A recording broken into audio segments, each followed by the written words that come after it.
reporters.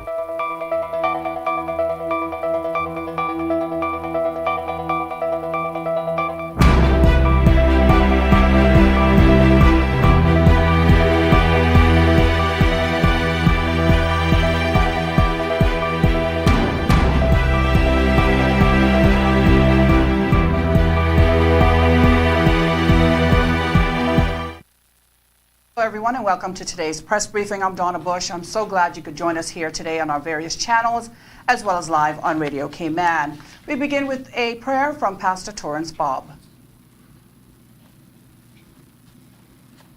Let us pray. Our Heavenly Father and our God, we thank you that as we prepare for this press briefing, that we can come to you. Please guide, O God, all of the presenters, all of the participants. We thank you for the relative normalcy that we have enjoyed here in the Cayman Islands during this global pandemic. We thank you, O God, that down through the centuries you have enlightened men with wisdom so that life could be saved and preserved.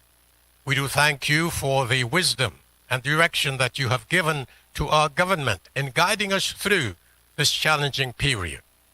May our residents have a spirit of cooperation regarding the vaccine and the other measures that have been put in place to protect and preserve life. We do thank you, O God, for the protection that you afforded us during this last hurricane, and we ask for your continued protection for the rest of the season. Grant wisdom and direction to our governor, our premier health minister. Father, please enable and enlighten all those you have placed in authority over us to govern the Cayman Islands. And may all of us be submissive to you and to your word, which you have given to guide us. And so, Father, please guide and direct in these press briefings. We pray in the name of Jesus. Amen. God bless you.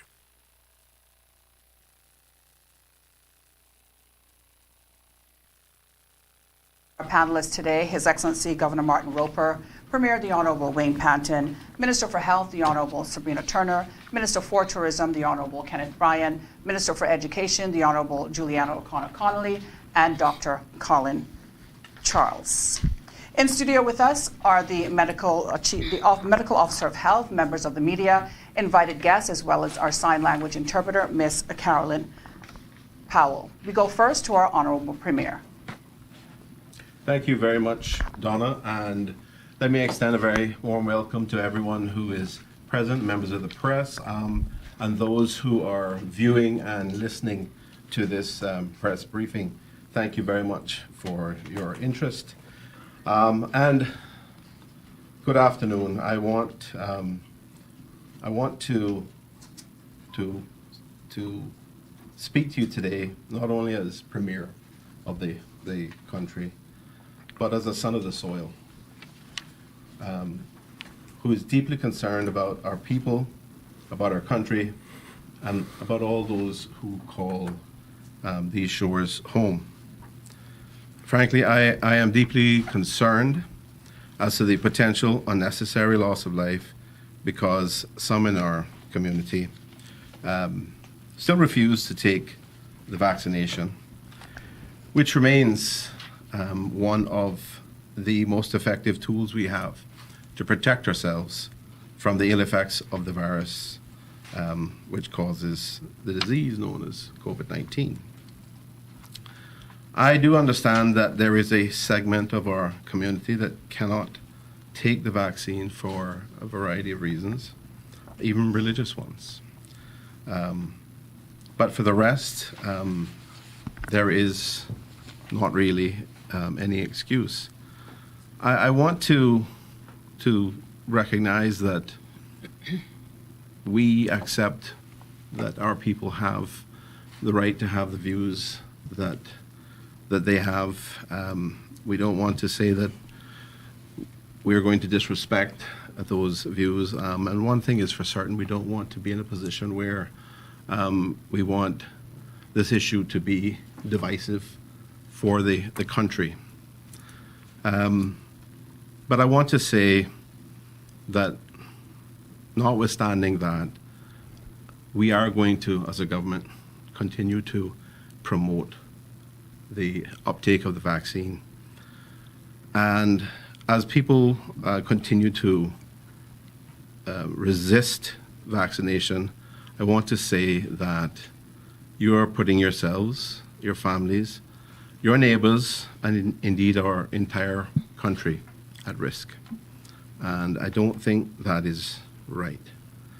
I've heard a myriad of excuses from people who do not want to take the vaccine, that there are long-term effects, that the vaccine contains computer chips, that people have died, that people have had to have organ transplants, emergency surgery. Ladies and gentlemen, all of these are myths and lies designed to scare you and carry out an anti-vaccination agenda. If any of that was true, the Food and Drug Administration, or FDA, would not have given the Pfizer vaccination full approval on Monday.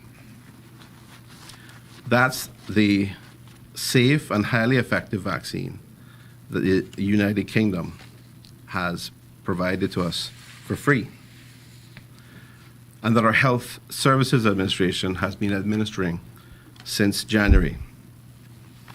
Another excuse that I've heard for not taking the vaccine is that government is waffling, that it is not giving a solid date as to when the borders will reopen.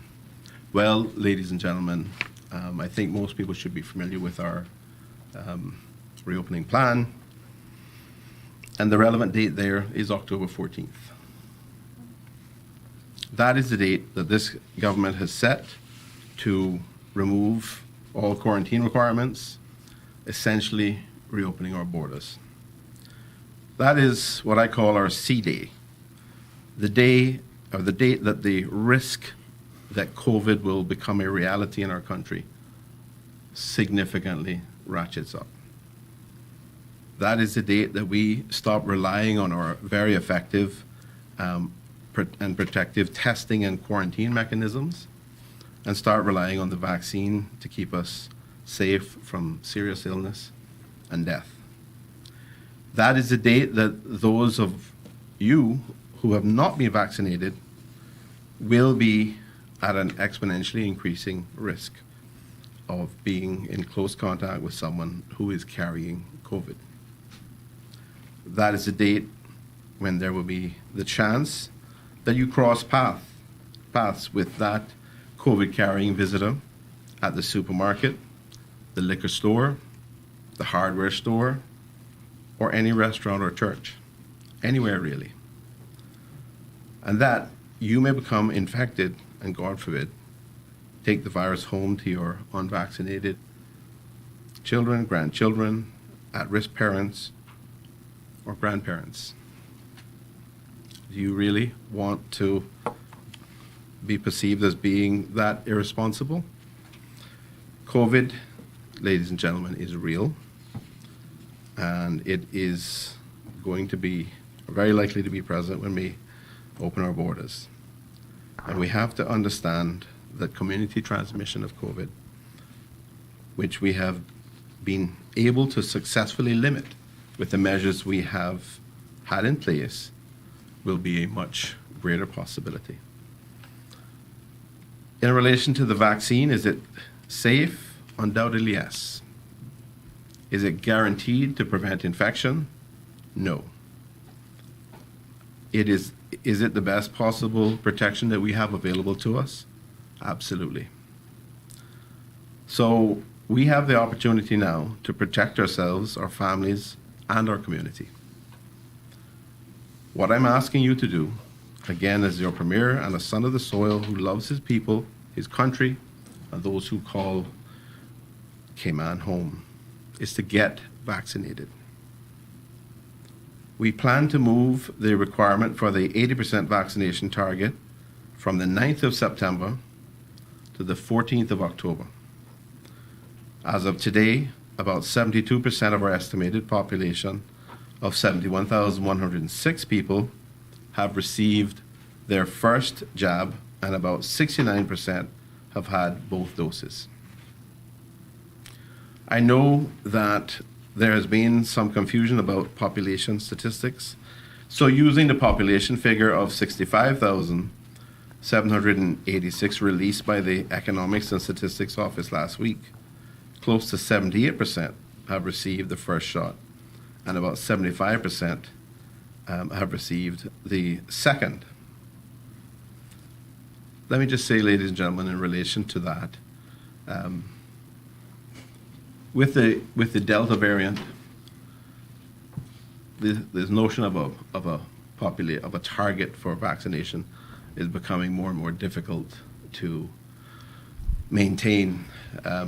It is something that we really need to be seeking to maximize in terms of vaccine distribution and take-up, because the Delta variant, as has been indicated fairly recently, has a very high rate of contagion. Its transmissibility is very similar to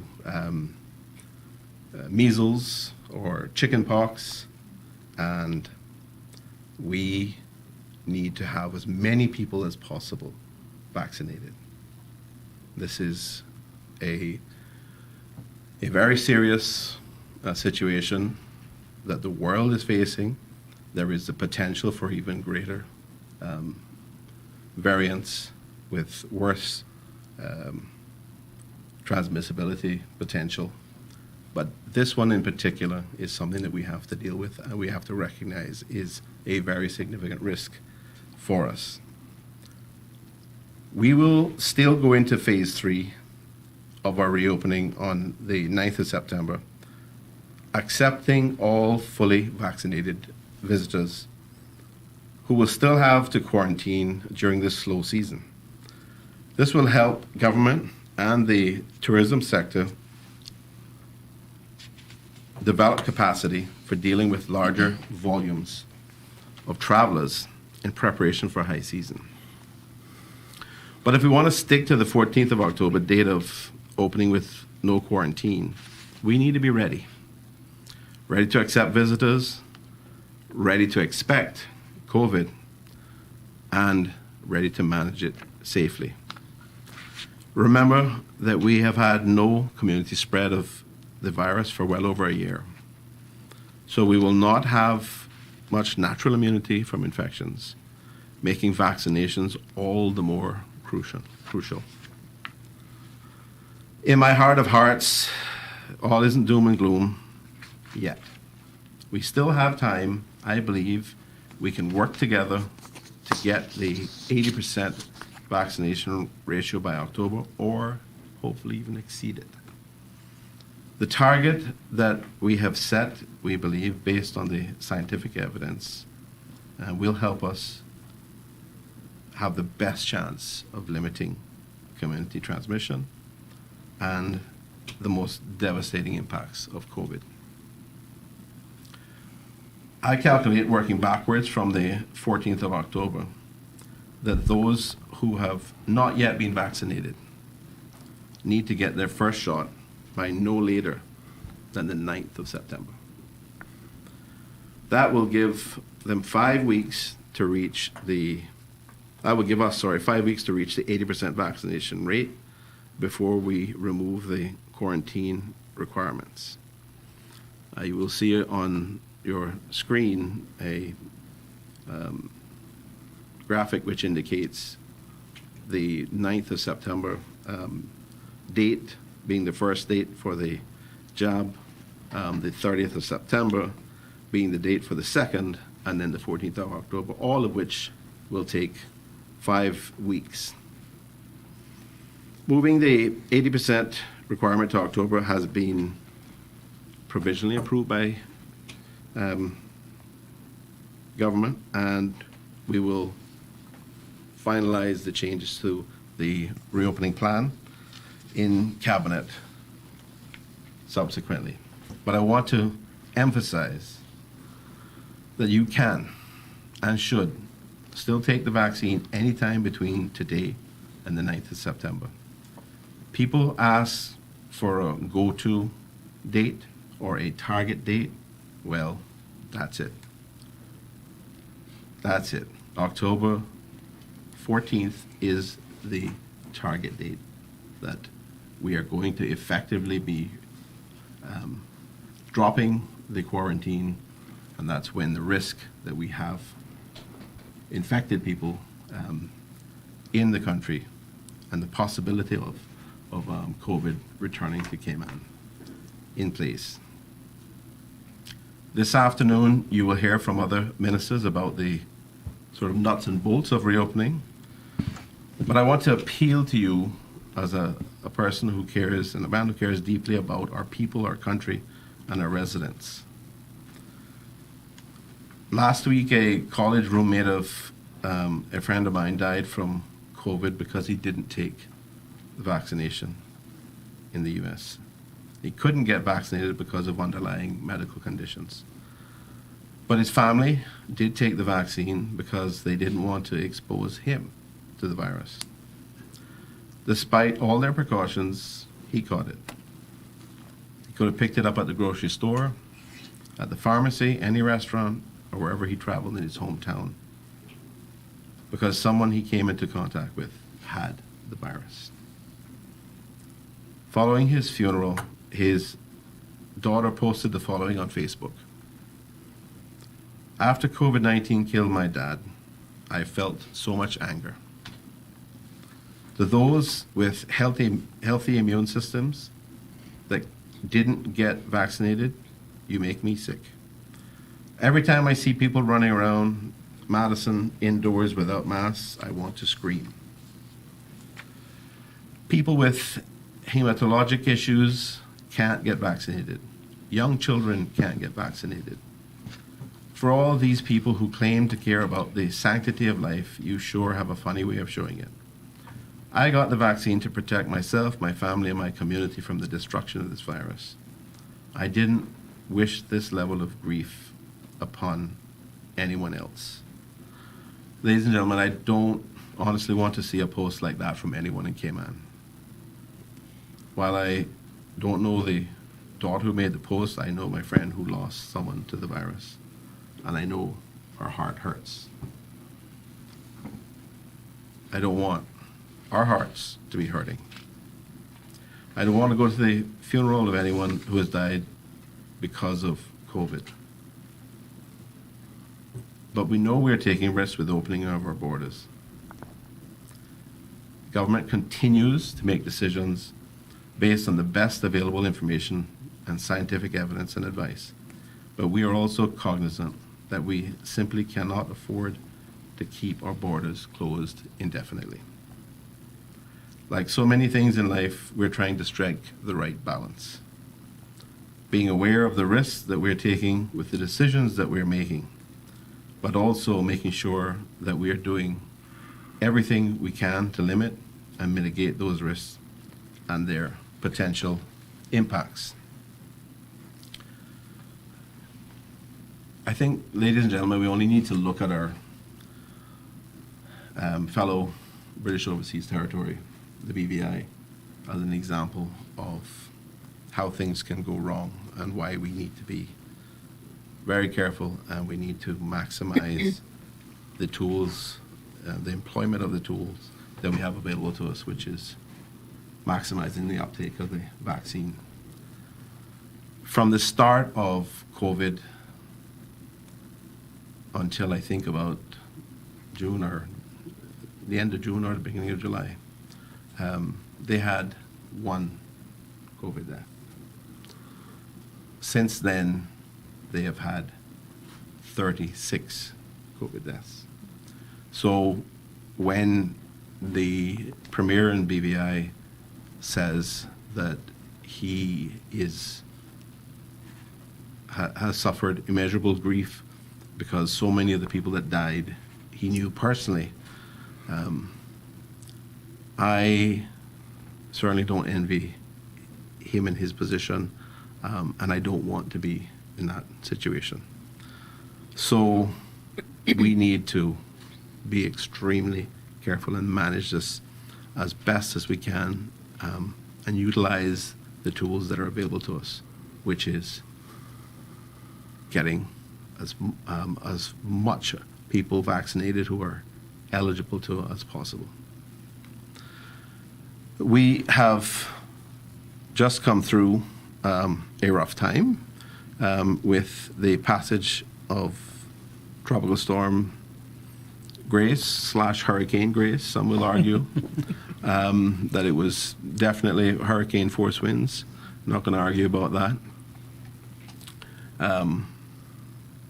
But just as after Ivan and Paloma, we have pulled together and we've cleaned up our yards and are working on cleaning up our yards in our communities. We're restoring our islands together. And it is what we do when we're faced with a disaster. It's now time for us to pull together because we are getting to that point where we need to stop another impending possible disaster by getting vaccinated, encouraging our family and friends to get vaccinated, to utilize the one tool that we know is available to us. We are a people known for caring for each other. In times past, our forefathers and mothers survived by working together side by side and sharing their provisions. We still do it to some extent. After the passage of grace, we shared the breadfruits, the mangoes and pears that have been blown to the ground, often swapping one for the other or just taking our bounty to friends, family, and neighbors.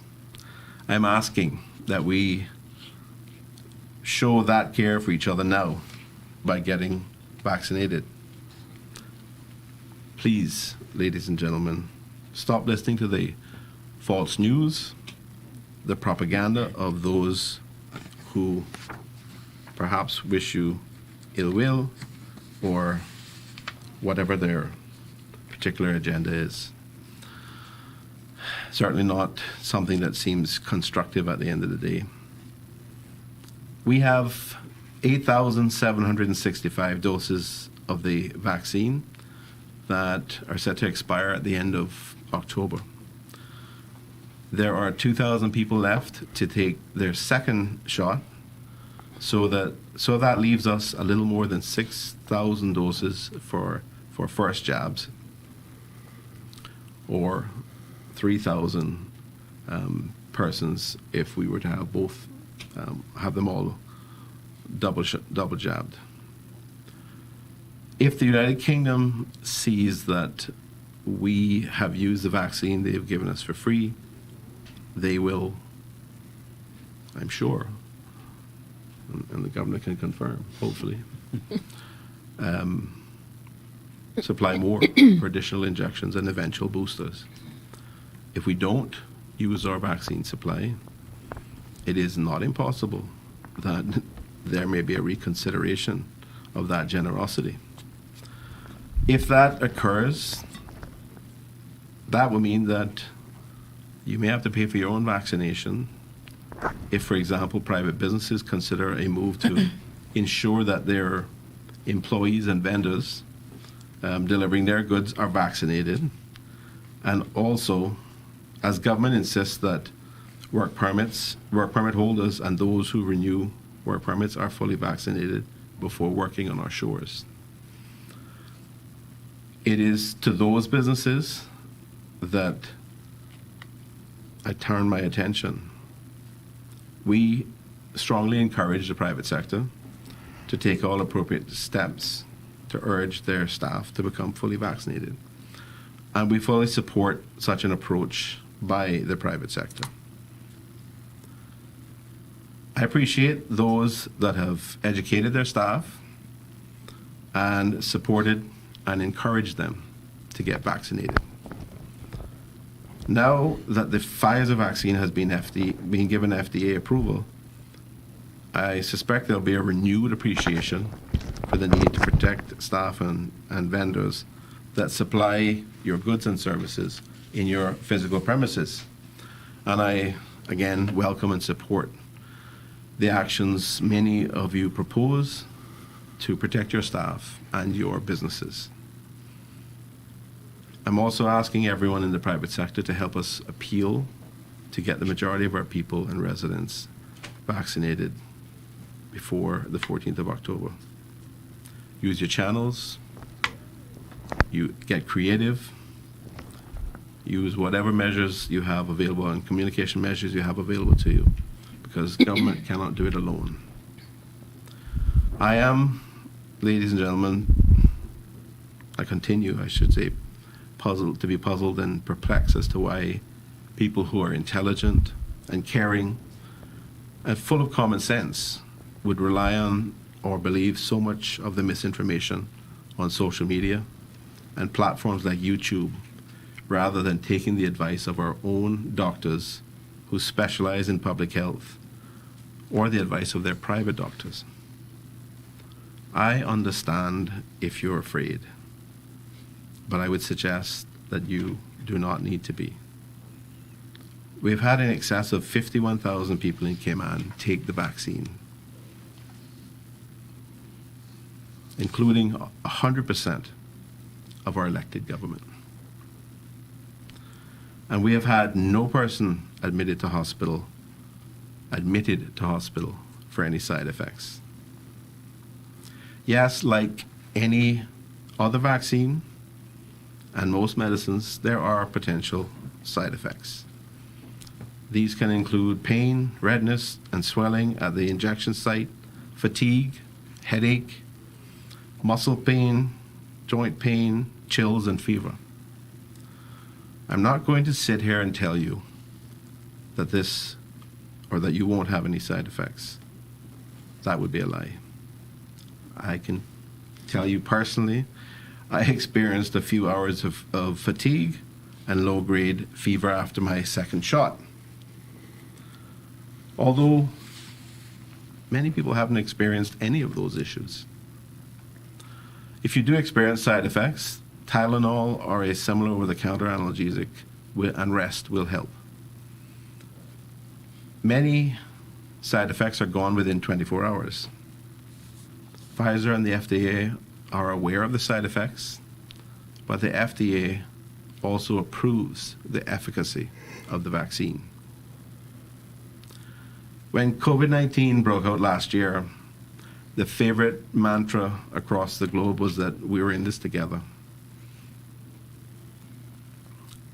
We now need to come together again and get vaccinated to survive together as a people. If we don't, I am afraid the consequences may be dire, and like our friends in the BVI, we may have unnecessary funerals and possibly an overwhelming of our healthcare system. We're seeing this happen around the world in places where the vaccine uptake has been low. I want to thank everyone who has already done the right thing and taken their COVID vaccination. Thank you for playing your part in protecting our community. For those of you who can get vaccinated but have not yet done so, I implore you to not let the opportunity pass to protect yourself, your family, your friends, and your community. Do not let that opportunity pass you by. Step up, get the vaccine, and help give the Cayman Islands the best chance for a safe reopening. Thank you. Thank you very much, Premier Panton. We now go to His Excellency. Thank you very much, Donna, and good afternoon, everybody. Really nice to be with you all again. I do want to acknowledge the presence of the Deputy Governor, who is with us as well, who's chairing the programme board, which is doing a huge amount of work behind the scenes, managing the civil service response to this pandemic. I just want to say, to start with, we're 4 months into the new government, so I've been working incredibly closely with Premier Panton. We've established a really strong and close relationship, and I've established equally good relationships with ministers and parliamentary secretaries and his team. And I know from all the discussions internally just how much care, attention and effort is being placed on handling this pandemic by the government. And I've seen that up hand and want to underline it. And it's a heavy burden. It's a heavy burden of responsibility to be managing this really difficult, complex reopening plan. And I know the whole community will join me in supporting them and thanking them as they move forward and take some decisions. And just to first pick up on the point about vaccines, and that the Premier has covered it, we do have sufficient left to vaccinate about 3,000 new people. And if we can use those, we will be able to get more vaccines in there is a weekly BA flight in September, so I don't envisage any problem in getting more in. But if we cannot use those vaccines, and we of course we can't send them anywhere else because of the cold storage, we can't send them to another country. So if we don't use them, they would be wasted. My message to Cayman, please, Cayman, let us not be in that position. Let us not waste this incredibly precious resource, which people around the world are desperate to get their hands on. So I really do hope that we see a significant uptake in people coming forward for this vaccine. And I know the Premier shares that view as well. So the dates for the next two phases of our border reopening are approaching, as the Premier has outlined, 9 September and 14 October. And I strongly support this renewed effort to get more people to come forward to take the vaccine. We are doing extremely well internationally. We're up there amongst the top 6 or 7 countries in the world for vaccine uptake. But because of Delta, it's so incredibly infectious. As the Premier has said, we need to go further so we can have some confidence that our level of vaccination rates will protect us. But to have even more confidence, we need more people to get the vaccine. And put simply, the more people we vaccinate, the more lives we will save. So I fully support what the Premier has just said about having those very clear dates in mind. But no matter how slowly and carefully we reopen our borders, it is a simple fact that COVID will return to our islands. New Zealand is showing that very clearly now. But government here has a reopening plan which will allow us to move forward carefully and cautiously manage risks as we go forward. And I agree that we can't stay locked up forever. Too many people out there are hurting. And the vaccine is the best tool we have to protect our community. But there are other measures we can also put in place around masks, social distancing, and more testing to protect the community as we move forward. And we do know that the Pfizer vaccine, probably one of the most effective vaccines there is out there, 90% effective in preventing hospitalizations. And if you can still contract the virus if vaccinated, but it's much less likely that you will become seriously ill or die. But if you are unvaccinated, for many people, your natural immunity will not be enough to fight off this nasty virus. The vaccine boosts your immunity and helps your body fight it if you are infected. And I won't say more on the sort of FDA's decision for full approval. Clearly a very welcome step, and I hope it provides confidence and reassurance for more people here to come forward and get the vaccine. And just a word to support what the Premier said on side effects. We've looked at some data from the UK, which I think is really powerful. Very few people in the UK experience side effects from having the vaccine. Only between 3 and 7 people in every 1,000 people have reported any side effects. And the vast majority are the sort of soreness in your arm, very sort of minor symptoms. So again, you look around the world now, and 5 billion doses of this vaccine have been given out. So this is a safe, effective vaccine. So please do get it. I just want to say a brief word on boosters. So it's now almost 8 months since vaccine rollout started in Cayman. I was one of the first back in on January the 7th to get the vaccine. And I know that many people who got the vaccine early will be wondering if and when they might need a booster shot. Now, the UK's Medicines and Healthcare Products Regulatory Agency has been assessing evidence for boosters and the best vaccine to use for boosters.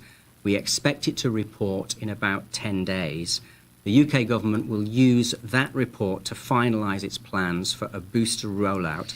It may initially only be for highly vulnerable groups, but we can expect whatever programme is rolled out in the UK to be put in place also for Cayman. Now, immunity does seem to wane somewhat with the Pfizer vaccine, which appears to increase the risk of mild COVID infection in those vaccination. But there is no evidence that the waning immunity causes serious illness or death. And I think if there was evidence, the UK would be moving much faster to a rollout of boosters than it is. So I think we can take comfort from that. So the Pfizer vaccine is still extremely effective at preventing serious illness and death, even for those who got it at the very beginning of our programme. So there's no need to be overly concerned about boosters, and we are getting some concerns expressed by members of the public. We still have time, and I do expect us to be part of a booster rollout in September, which will be well before the key date that the Premier has highlighted of 14 October. So just to conclude, we are now on a path to reopen the border, and we have clear timelines and dates and clear policies to manage the risks as we move forward. There's a major prize within our grasp to be able to open up without having to go back into lockdown, as so many other countries have had to do. And because our vaccine uptake is already high and could go higher, that prize really is within our grasp if the community rallies round and takes the vaccine. So please do come forward and take it when you can. Thank you. Minister of Health. Good evening, and thank you, Donna. Good afternoon, everyone, and thank you for joining us.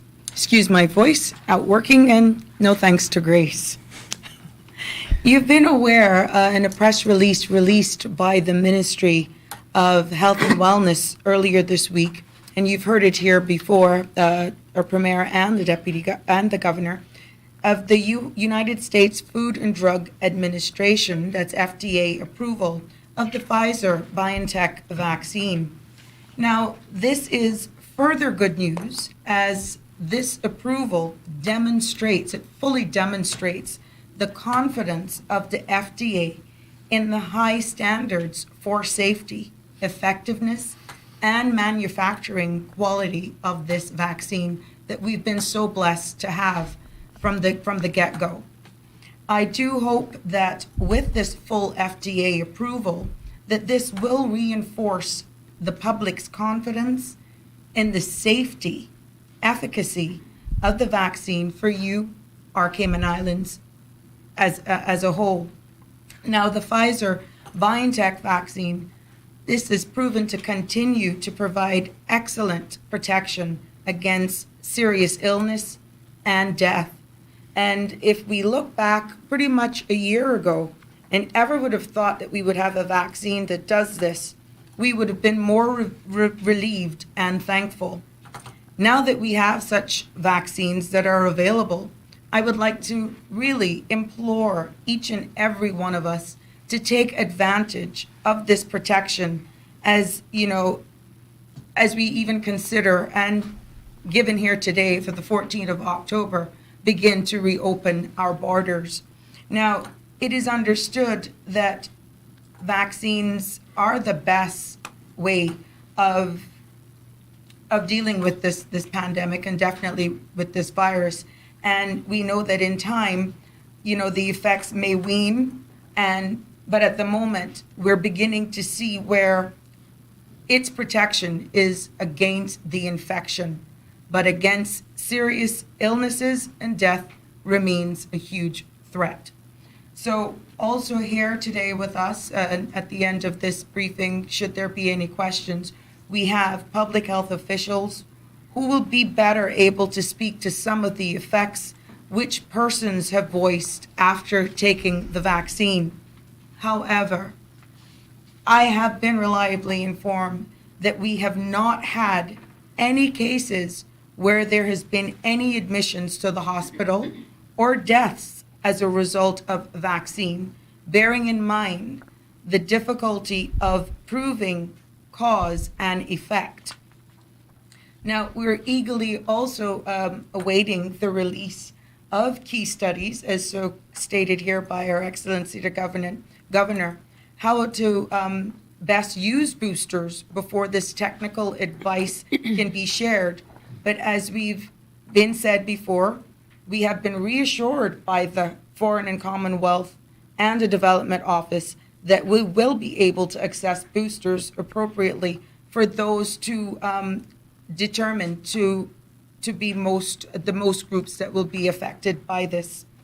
Again, I would like to reiterate that our best protection as a community as a whole for all of those who are eligible in their age groups to take up the vaccine, go and get vaccinated. This is the best defense that you have, as we are so able now to give a definitive date, which for many weeks, that's what the public has been asking. When is the opening date? I therefore urge everyone to come forward and be vaccinated against the COVID-19. Also today, I want to remind persons that you can go and sign up to access their COVID-19 vaccination records digitally on the My HSA Patient portal.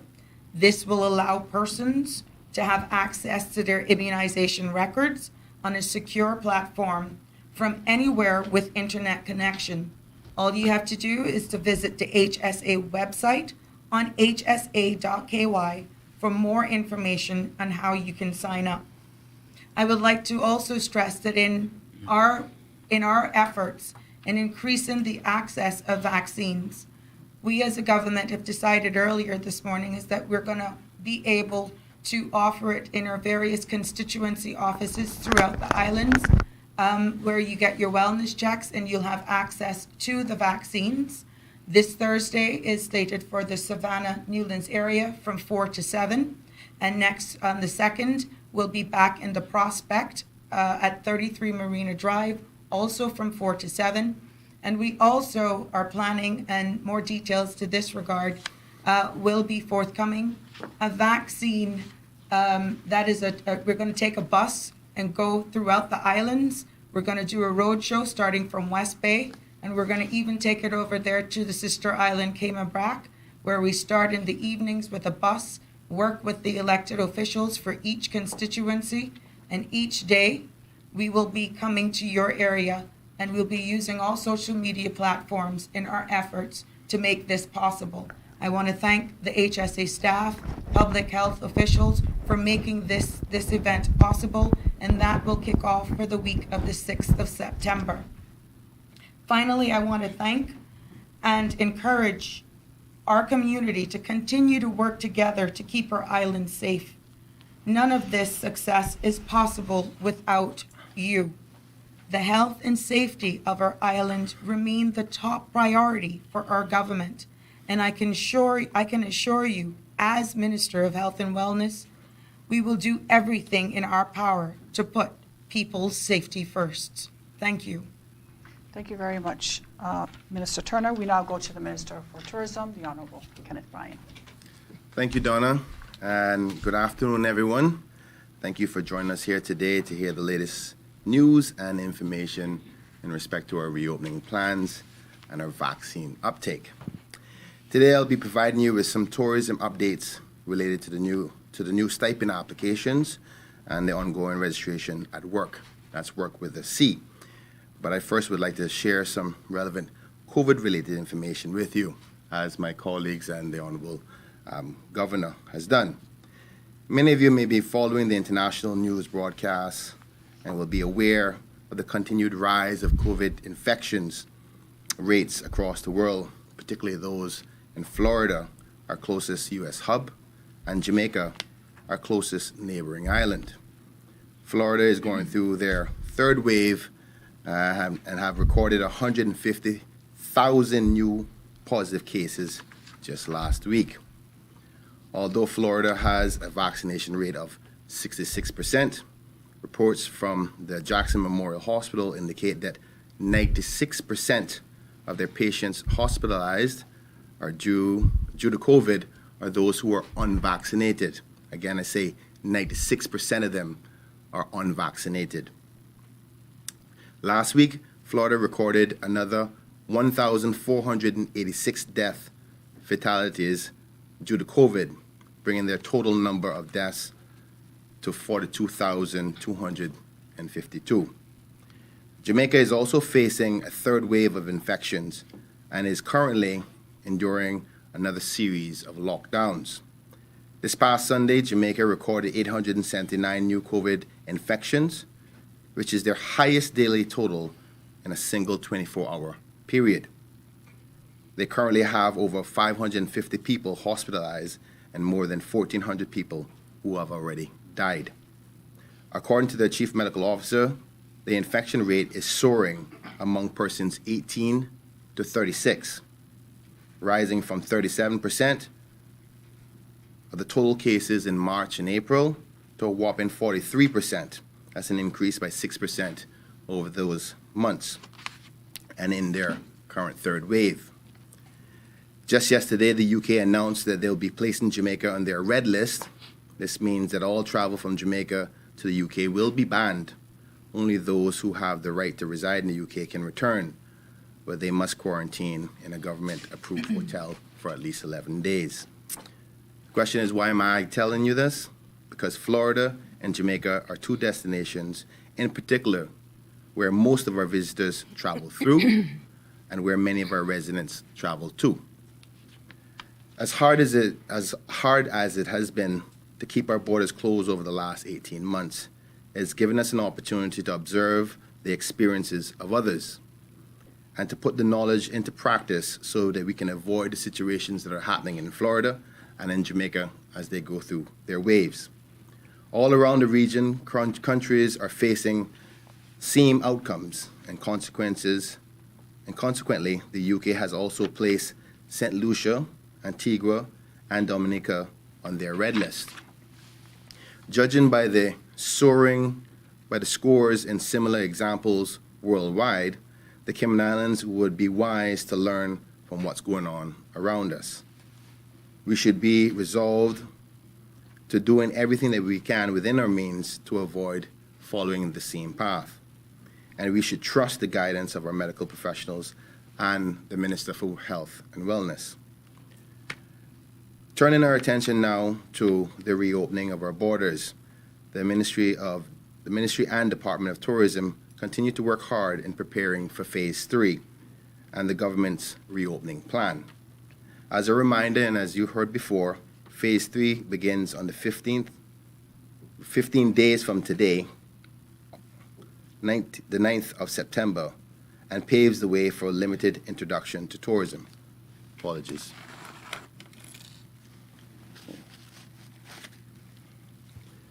On the other hand, I'm very pleased that we have been safely reached this point, and I, like everyone in the tourism industry, are looking forward to receiving tourists back to our shores.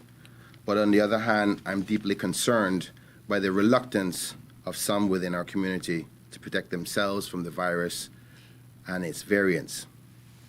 This is troubling to me because the fact is we cannot stop COVID from entering our shores one day in the future once we reopen our borders. And I'm not sure if everyone fully understands this. I am particularly concerned for many people in the tourism industry because tourism workers and frontline staff have a lot more contact with visitors on a regular basis. This is why it is so important for them to be vaccinated, because if they're not, they're basically putting their lives and the lives of their people and loved ones at risk. There's no need to put our people's lives at risk.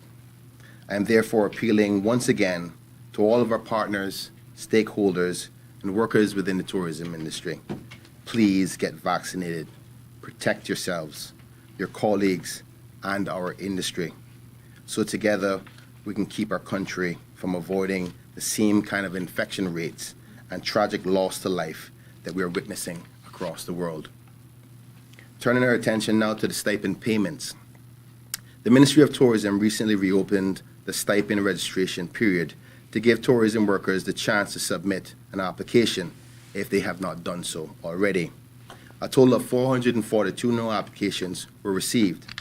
The stipend is intended to provide financial relief to workers, tourism workers, and I'm keen to ensure that persons who qualify and are in need of this support have the opportunity to receive it. But before the applications can be approved, the information provided to the ministry has to be verified. We need to ensure that the applicants meet the specific criteria, i.e., that they are Caymanian or permanent resident or married to a Caymanian, and that they were working within the tourism sector at the time the pandemic began. With 442 new applications in the pipeline, the verification process is unfortunately taking a little while longer than anticipated for a number of reasons.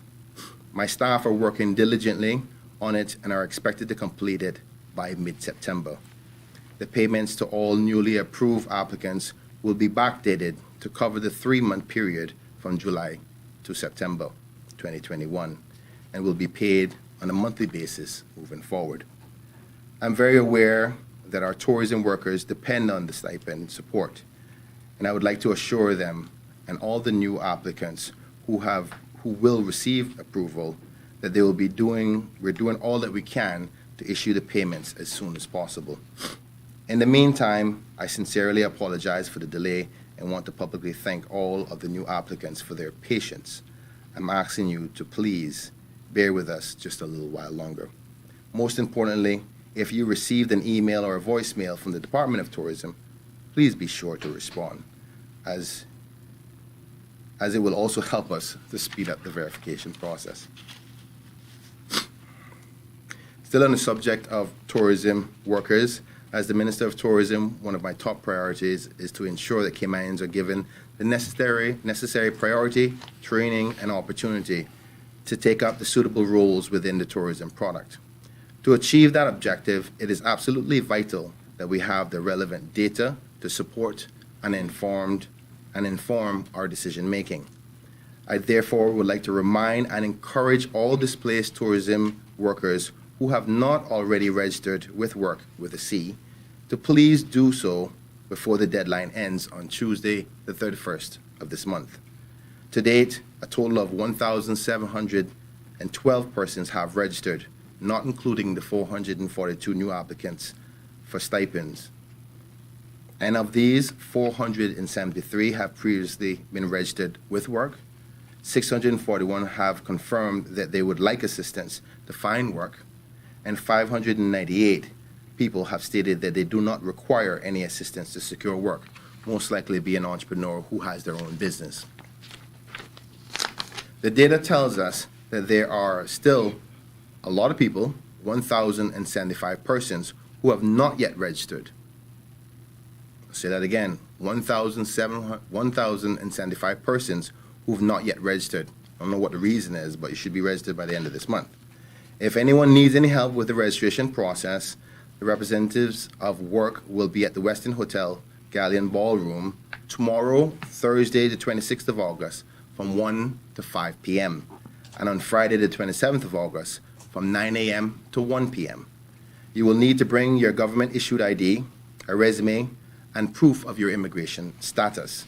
To find out more about about our other sessions during the month of September, or to contact Work directly, you can call 945-9672 or visit their website at work.gov.ky. My final update has to do with the return of our commercial air services. After 18 months of international commercial flights to our islands, after 18 months without international commercial flights to our islands, the Ministry and the Department of Tourism is in discussions with airline partners to prepare the return to our lovely country. We are currently working in collaborations with the Airport Authority and other relevant entities to safely schedule and manage the resumption of commercial air services to our destination. To date, aside from Cayman Airways, we have 5 major international airlines have confirmed that they will resume air service to Cayman, with more to come. This is very encouraging, and talks are ongoing regarding specific dates that commercial services will return. I will provide further updates when the schedule has been finalized. The resumption of commercial flights is exciting news that signals the restart of our tourism and the return to normalcy within our industry. More importantly, the return of our tourism will bring jobs and opportunities back to thousands of workers who have patiently waited a long time for this to come. The Ministry and the Department of Tourism are engaged in a variety of activities to ensure that the phased border opening takes place safely, smoothly, efficiently as possible. I look forward to sharing more details with the public as soon as I can confirm them. Thank you.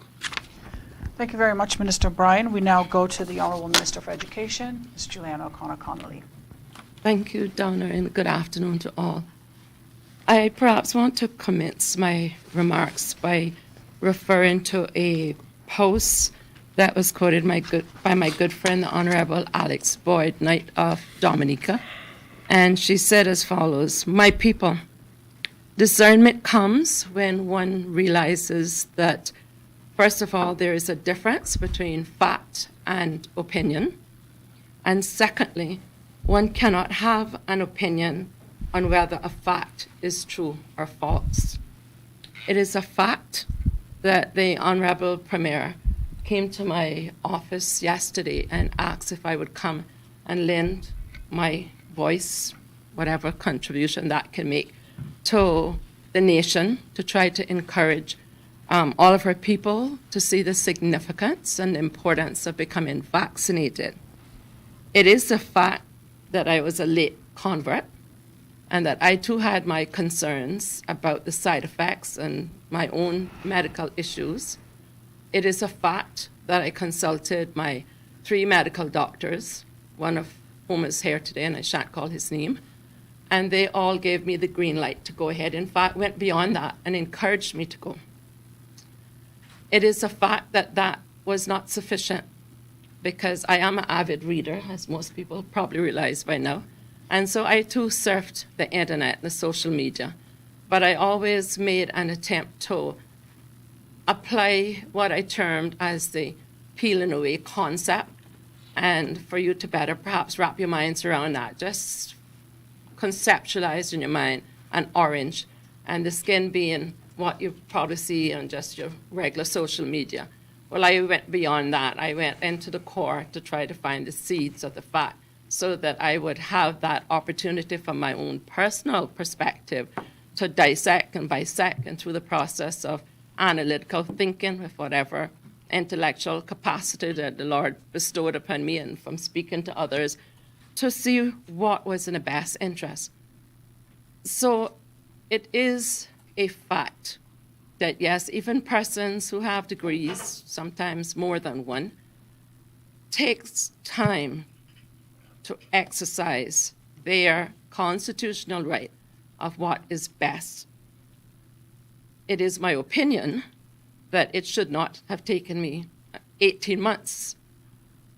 But I'm comforted that after today, there won't be any more 18-month plus, that persons would have listened, that persons would have received with an element of gratitude, that the government, the entire government, inclusive of the opposition and the civil service, that our medical personnel, that all and sundry who care and love this country and who care and love these people will now come to that juncture in your decision-making process that it's time for you, no one else. The responsibility lays firmly and securely and flatly at your feet to make that decision that now is the right time. Why now? Because we have heard so ably articulated and conveyed to our nation just now by the Honourable Premier and by the associated panelists that we have to reopen the country, because we are a government that have said across all of the 19 constituencies of this jurisdiction that community builds country, we are hell-bent to ensure that the modus operandi is that we are going into our communities and we are going to spread the message. It is a fact when you have taken the first jab. It is also a fact when you've taken the second jab. And I can tell you that last Friday, I took my second jab. I took a bit of coaxing by the Premier, and it wasn't because I was afraid, as I said yesterday, because very few things make me afraid, perhaps only one God. But it was that human element. He did not have to, as I indicated. Yes, perhaps it would have been very helpful because he was, for the first time today, able to say that the entire elected government is now vaccinated. But that in itself would not have changed or resolved. I had to make that decision myself. But it is a fact that after all of the facts have been duly and properly and adequately disseminated to our various constituencies, if we extend that hand of care, not just by putting it on a Facebook post or putting nice PR out, yes, that is auxiliary and it will help. But when he came after a cabinet meeting in this same building, when all of our colleagues had left, and we sat down and got face-to-face and eyeball to eyeball, which I quite adhere to the concept because it does reveal what's in the heart. And he said, you know, I care about you. I knew that, otherwise he probably would not have invited a non-starter from another party into his government. But he did.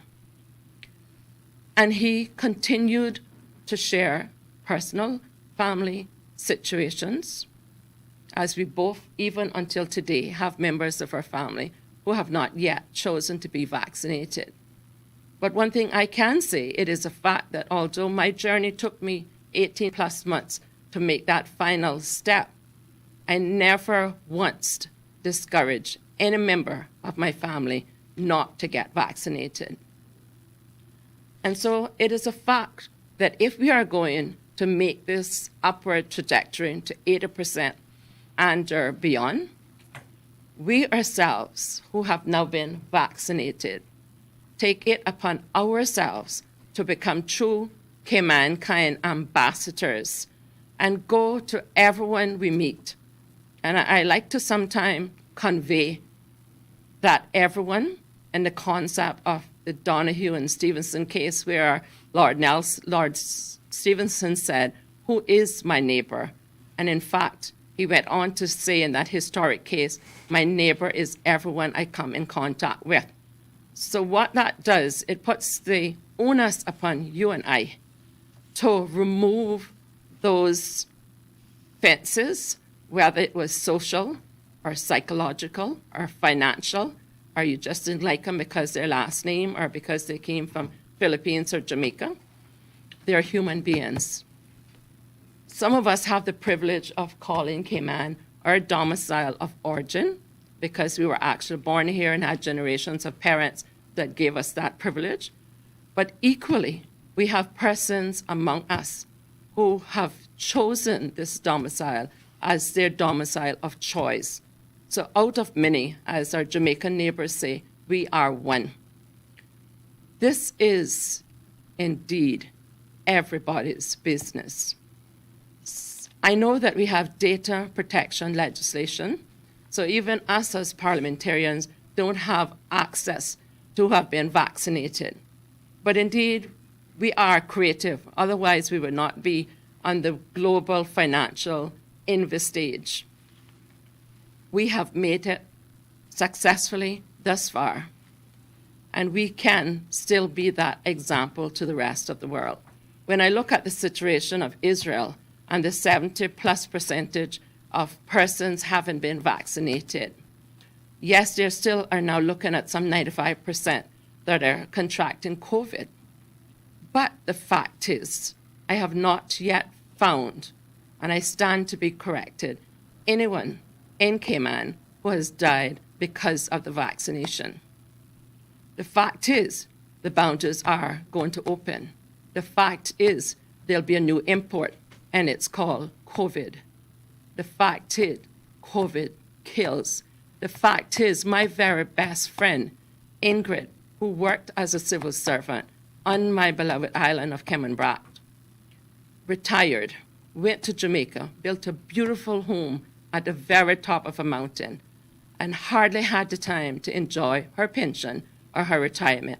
When she took sick for another reason, traveled back to Cayman, because yes, we do have good medical services in Cayman, despite what some people say, and only to discover within days, I got the phone call, Juju, tell your aunt and your mother, don't play with COVID, go and get vaccinated. And I could hear the difference in her breathing on the WhatsApp message. The next call I got from her, I could definitely hear that Ingrid was in trouble. She asked me to pray for her. I called back and I couldn't get her, but I still prayed in a WhatsApp message and sent to Ingrid. That's the last communication I've had with Ingrid.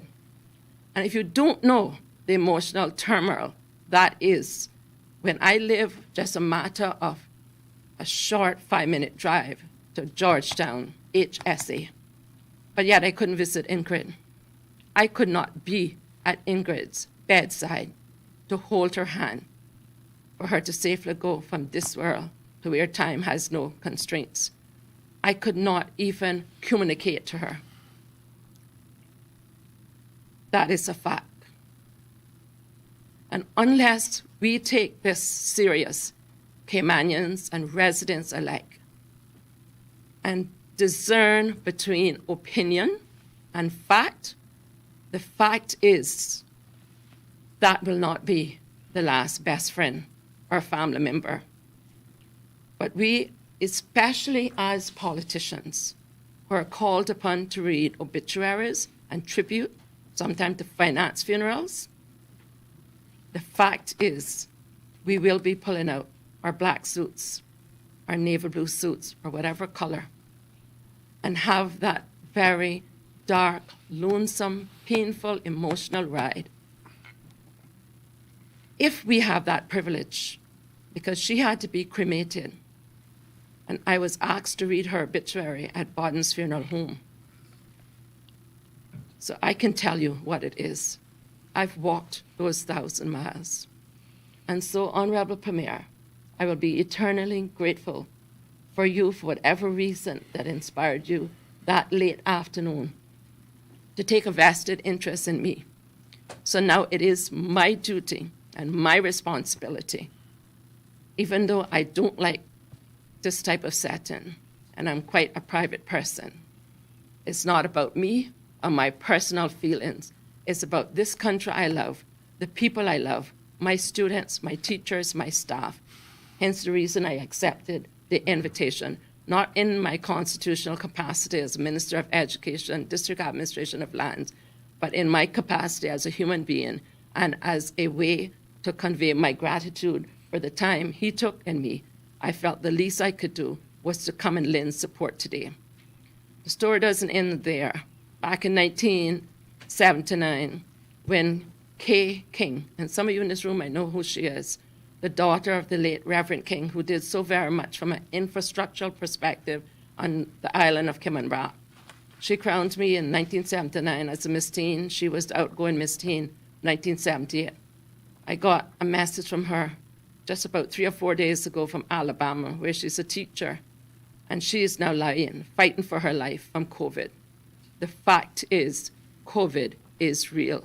The fact is, vaccination will not prevent you from getting it or being a carrier of it, but the fact is, unless proved otherwise, will prevent the severity of the disease, it will prevent the death, and it is totally unfair and ungratifying to our medical staff who has been as superheroes and on the front line protecting those. They have conveyed their scientific knowledge to us to the best of their abilities. It's up to us, Cayman.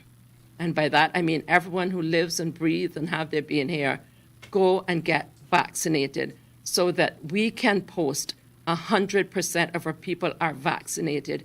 And yes, COVID can come, the variants can mutate, but we would be as prepared as scientific knowledge gives us that preparation. We've done it before, and yes, we can do it yet again. That is a fact. I thank you.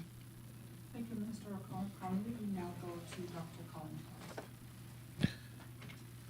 Your Excellency, distinguished panel of honorable ministers, I just first like to just take the moment to just thank our honorable Minister O'Connor for sharing her experience. I'm very moved by what you just said, by your experience, and it resonates very deeply with me. The realities of COVID extend and affect every facet of our life. I'm grateful for the opportunity to be here to share my experience contracting the COVID virus and experiencing the horrors as well as the humanity of that journey. I'm grateful to be alive, to tell the tale. I'm grateful to breathe. Something as simple as a breath. So simple, so important, yet so precious. Like many things that are of high value and worthwhile, we don't fully appreciate it until it's gone. In March of this year, while contracting COVID, my breath was almost stolen by that virus. March of this year, I was finishing my final year of specialty training in Jamaica, Kingston, Jamaica. And in March 14th, I visited family as I usually would. My little cousin, 14-year-old cousin in particular, who enjoys it when I visit at least once a week. And while I was there on the 14th of March, I started experiencing subtle symptoms, just a little stuffy nose.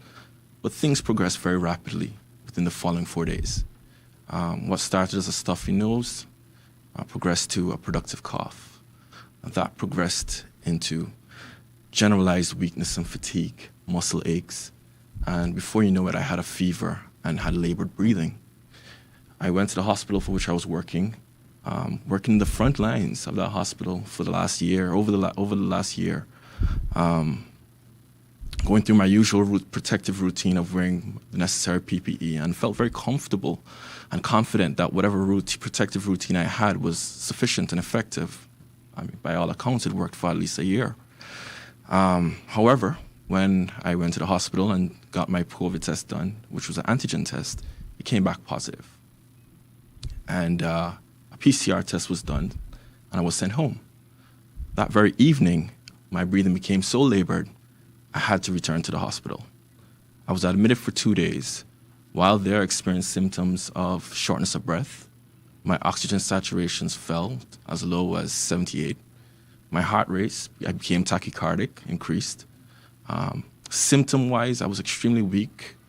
I had vomiting, and more importantly, my breathing just seemed to get worse. I was discharged after 2 days and sent home. And while at home, monitoring with strict instructions as to how to monitor my clinical signs and symptoms, I woke up in the middle of the night, out of a deep sleep, gasping for air.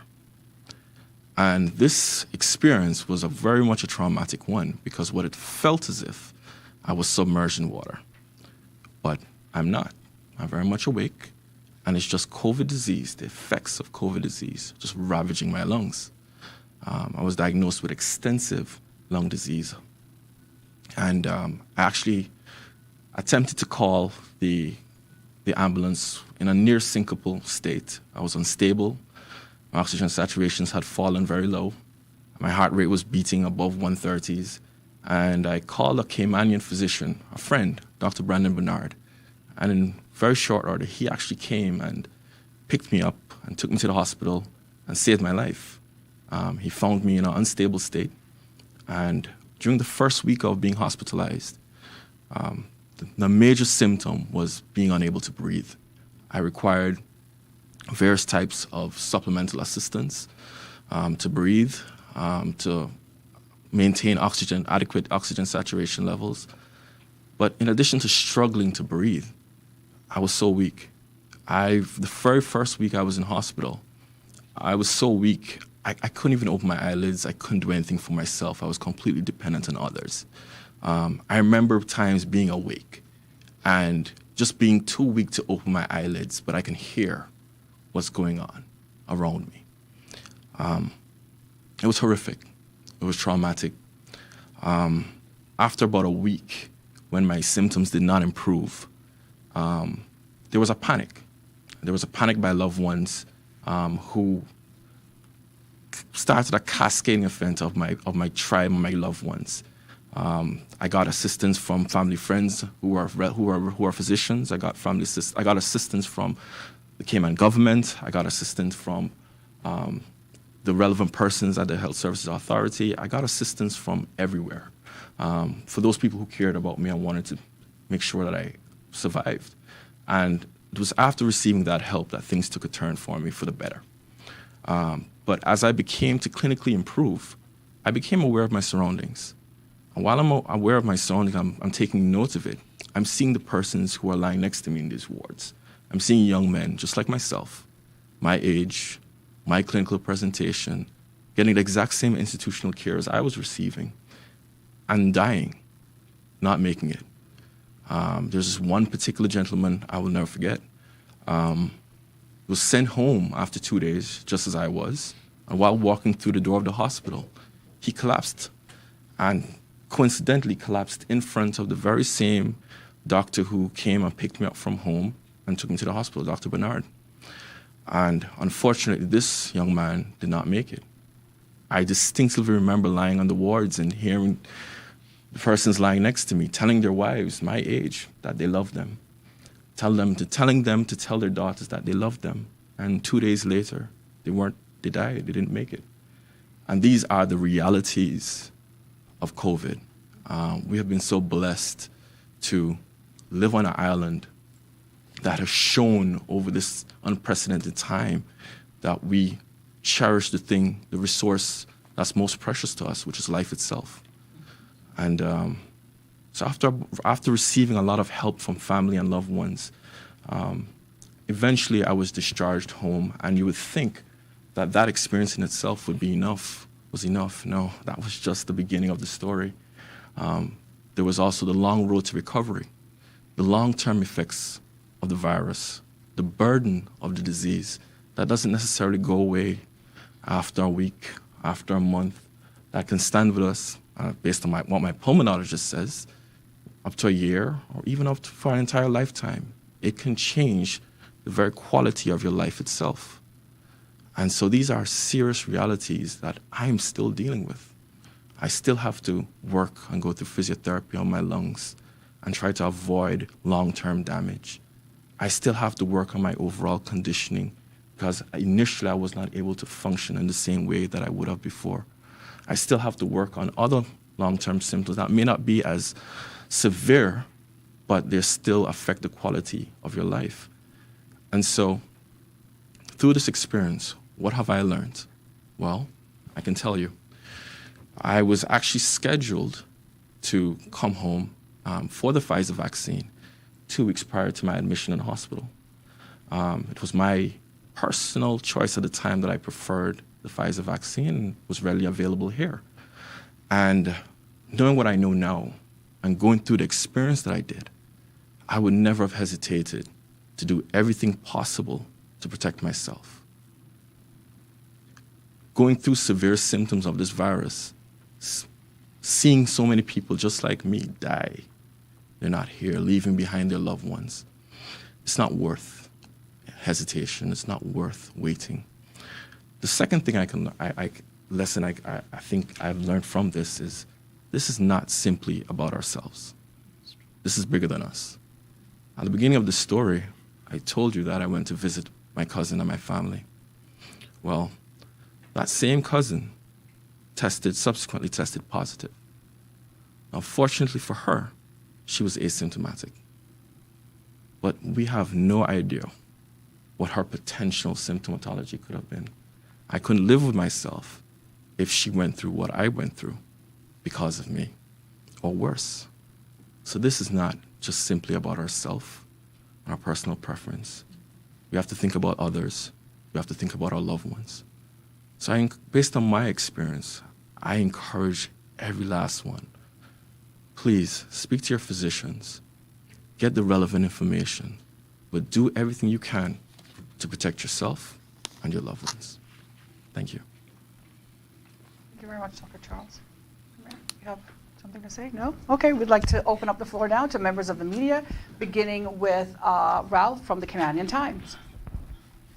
Hey, good afternoon, Donna. Thank you. Good afternoon, members of the panel. Thank you for your heartfelt presentations. It's going to be a hard act to follow. Yes, I'm going to have just a few brief questions. I think Dr. Rodriguez is here, and I'll send all my questions to him if he doesn't mind. By the way, I have my two vaccinations, and I hope that we pass the 80%. Thank you. And Dr. Rodriguez, just can you briefly tell us what plans have you increased the preparations for the increase of cases that may follow the reopening? Is the staff staffed up? Do you have the PPEs and stuff that you should have? Because it is a fact that we will have additional cases when we open the borders. And so I just wanted to ask the question. Thank you for the question. Yes, it is expected that we will have cases when we open the border and also community transmission. We do have all the necessary PPE and all the requirement equipment on island, not only at the HSA, but island-wide to face an increased number of cases of coronavirus on island. When it comes to management of these cases from a public health perspective, definitely we'll continue to do contact tracing that we were doing before, and we will continue to monitor these patients very closely, as we actually doing now. We're still having some positive cases now from travelers, but we continue to monitor these cases very closely on a day-by-day call, everyday call by public health. We'll continue to do that. So the island is prepared to face an increased number of cases in the Cayman Island once we open the border. That's what is expected. However, have been said many times today, if we continue with our good number, with vaccination number, we have the protection, and we are confident that we won't get an alarming number of cases, severe cases and death, like other countries are experiencing around the world. Okay, thank you. I have one more question, sir. I've noticed recently that we have over 800 people this week in isolation. Can you say whether they are isolating in their homes or or what percentage are isolated in their homes or government facilities? The majority of the persons that are isolation at present are isolating at home. We still have a percentage of these of travelers isolating at the different government facilities, but the great majority of them are isolating at home at this stage. Okay, thank you, Doc. And Donna, my last question is for the Minister of Tourism, Mr. Brand. We have been home for a number of months, having to travel, and residents of the Cayman Islands have always been traveling on a regular basis. Of course, with the borders being opened in a couple of weeks, what would be your recommendation to those of us who like to travel abroad? Well, considering the fact that I haven't left in 2 years myself, it'd be kind of hard to tell somebody not to go anywhere. But if they can resist it for now, particularly because most of the jurisdictions like the United States are going through what they're going through, we would encourage persons to stay home. But obviously, if you have other matters you have to address, then so be it, because after September 9th, we go to your normal scheduled flights, so to speak, by those airlines that are coming. So there's no longer repatriation flights, so commercial flights are going to be open to whatever schedule that is agreed to by the airport's authority. So ultimately, nobody can stop you at that stage. But if you do travel, take every precaution you can possibly can. Carry your mask with you. Try to stay away from major crowds.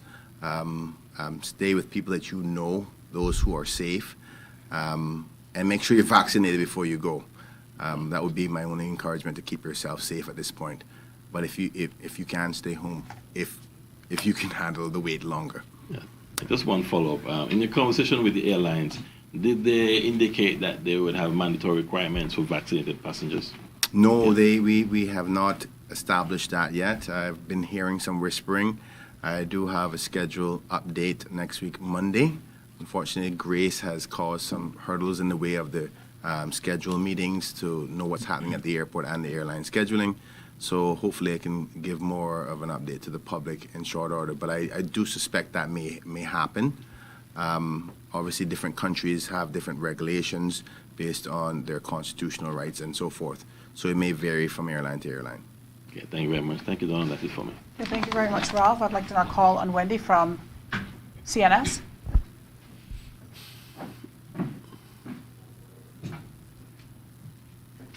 Thank you, Donna. Hello, everyone. Can I speak to Dr. Williams first, please, if I may? Thank you.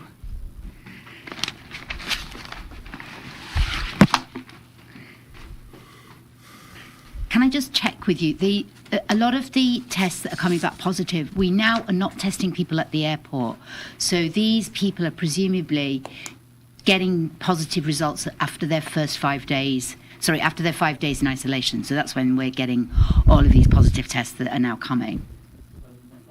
But they're getting test positive after quarantine. But that can be on day 6, on day 11, or day Right, sorry, 15. yes, in some people. So what's that telling us about the situation? Are we going to reintroduce the testing at the airport at any point between now and 14th of October? That's definitely a decision for the government to make.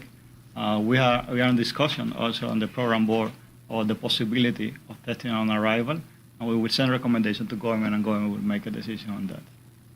Also, do you have any figures that can tell us the percentage of people that are testing positive that have been vaccinated? We have that information. I don't have it on top of my head, but I can share it with you. Okay, that's great. Also, I don't know whether you can answer this, but it's just to try and counter the narrative, because it does seem to have taken hold on certain social media platforms, and it seems that there isn't a counter narrative coming from government, that our death rate has increased this year rapidly, and that's why these people are able to suggest that it is as a result of the vaccine. Are you able to say whether we have collected death rate figures this year that are in any way excessive compared to previous years? Actually, I can tell you as a fact that we have done that data, and the death rate so far this year is lower than in previous years. Fantastic. As a fact. That's all I've got for you. I'll ask you. I'll send you an email for the percentage figures for definitely this year. Okay, just a very few questions. Can you tell us what's happening about the legislation, Mr. Premier, regarding the compulsory mandatory vaccine for work permit holders? Yes, Wendy, if you allow me a second, I want to thank His Excellency for being here. I want to thank my colleagues for being here.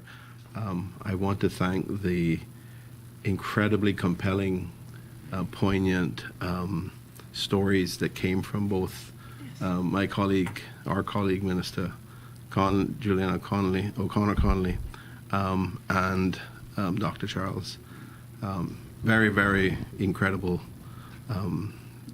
poignant stories, real life examples of people, the level of engagement and the issues that are involved and the risks that are involved. So thank you very much, both of you. Appreciate it so much.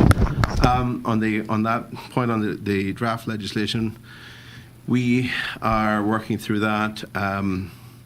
I think I have what is probably a final draft, if not very close to it, and I'll be taking that. I'll be handing it over to my colleague, the Deputy Premier, who has responsibility for WRC, with a C, as my colleague says, to take forward through Cabinet and to have it tabled in the LA. I intend to exercise the special circumstances or exceptional circumstances provision of the Constitution to provide shorter notice to allow it to be dealt with quickly. No rough date? Sometime, I suspect we'll have it tabled in the next within the next week or so, and then I haven't decided whether exactly how short the notice is going to be, but it is not a very significant bill. So I don't think it's going to require, and we've talked about this for some time now, so I don't think it's going to require a lot of consultation time. Thank you. The only other thing really I wanted to talk about was the vaccine campaign and what more is going to happen with the addition of like the clinics that you're talking about having in constituencies and the vaccine bus. Is there anything else that you're planning to try and counter some of this anti-vaxxer narrative that is it's spreading on social media quite excessively now? It's coming out of a lot of places. It's on a lot of social media. It's even on the radio a lot, you know. Well, speaking for myself, I intend to be very much engaged on all forms of media to try to address this issue. It is perplexing to me, as I mentioned earlier, that people that I regard as very capable and intelligent people can buy into some of this misinformation and let it influence their reasoning and their conclusions on whether they should take a vaccine or not. But I find that speaking to people, engaging with people, talking with them about the issue, confronting their their views on the issue, I think those are the ways that we can help to break through some of these resistant perspectives. So I feel we are, we're going. And I'm sure all of my colleagues will be doing the same. We'll be engaging fully on different forms of social media. Is there any plans to extend the vaccine clinics? Because now they've been closed on Mondays and they close early. Is there a plan to sort of open up the vaccine access more than we have already? Yes, there are plans for that, and as we stated, we're extending it to our constituencies, and we're working closer with Public Health and HSA. Those will be coming out in the coming days. I know that we've seen a lot of resistance and hesitancy in those 16 to, let's say, 25, 30. And this does take a lot of work behind the scenes, understanding that we're dealing with our medical professionals and HSA's public health staff. But I'm hearing the outcry for more town hall meetings so persons can come and they can share and ask the questions to demystify a lot of it. And we are going to have to start using more of the younger persons out there that are very influential in social media in order to reach these younger persons here in Cayman. And I'm quite sure my colleague and I and the rest of the PAC government, Minister Bryan, may actually have some other tricks up his sleeves that is supported by all of us, but more engaging, coming down to their level, but using those influencers to really get to that specific target audience and age group, because that's where we're seeing the greatest hesitancy. And also there are a lot of our Caymanian older persons that are just now coming forward, and we're hoping by giving a definitive date of October that we will see an uptake and FDA approval as well. So in very short days, and I'll definitely keep all of you in the media informed of these possible town hall meetings as best as we can. Okay, great. Can I just Wendy, if I I've got another question for you, so just let me ask it and then you can give me it all in a thing. Can you just make it clear, on the 14th of October, people will still need to quarantine if they do not have verifiable, but anyone will be able to come at that point? Correct. Or is that on the 9th of September? Will anybody be able to come? Like, are you lifting, because at the moment the only people that can come are friends, relatives. The flights are no longer repatriation flights as of September the 9th. So people won't have to go to Travel Cayman and say, oh, I'm a family member or I own a property or whatever. They can just be anyone. Well, they do still have to do that process, but they're not restricted to travels. So because of the quarantining processes between September 9th and October 14th, you still have to do the Travel Cayman process to get the approval to come. Right, so between 9th and 14th still need approval. Yes. After the 14th, no approval. Well, we have to go through those regs between now and then. We could definitely give you more updates at that time. Okay, thank you. I was just wanting to add on to the question previously. Yeah. And particularly, yes, some tricks up my sleeve. I am appealing to everyone who's watching. We live in a world of many different pulpits, many different platforms, many different social media, from WhatsApp to Instagram to Facebook to, I don't even know what the latest one is now, TikTok. I make myself sound so old, but my point is, you know what, if you've been vaccinated, I'm certain that you've made the decision for a reason. We need you to help us, help you, help everybody else. It's time for you to do your part. Get on your platform and say your piece. We're all in this together. I know that getting vaccinated is a very private thing. Some of us are okay with standing firm to say why we do it or why others should do it. And believe it or not, when people feel that they're not alone, they get the courage that is necessary. So I ask each and every one of you, tonight I want to see social media blasting everywhere with everybody giving 30 seconds of their reasons why they are vaccinated. Because your friend who may be watching, may be dealing with it privately and scared and don't know what to do, may see it and said, you know what, this is somebody I love, somebody I respect, and your words might be the encouraging words to make them do the right thing. This is about saving lives. So we ask you to help us do the right thing. Thank you. That's all I need. Okay, thank you very Appreciate much. Wendy, I have lots of questions coming in from the public, but I'm going to ask a couple before we move on to Andrell from the Cayman Compass. One of the questions from the public is, will vaccinations be introduced in schools? That's a health question.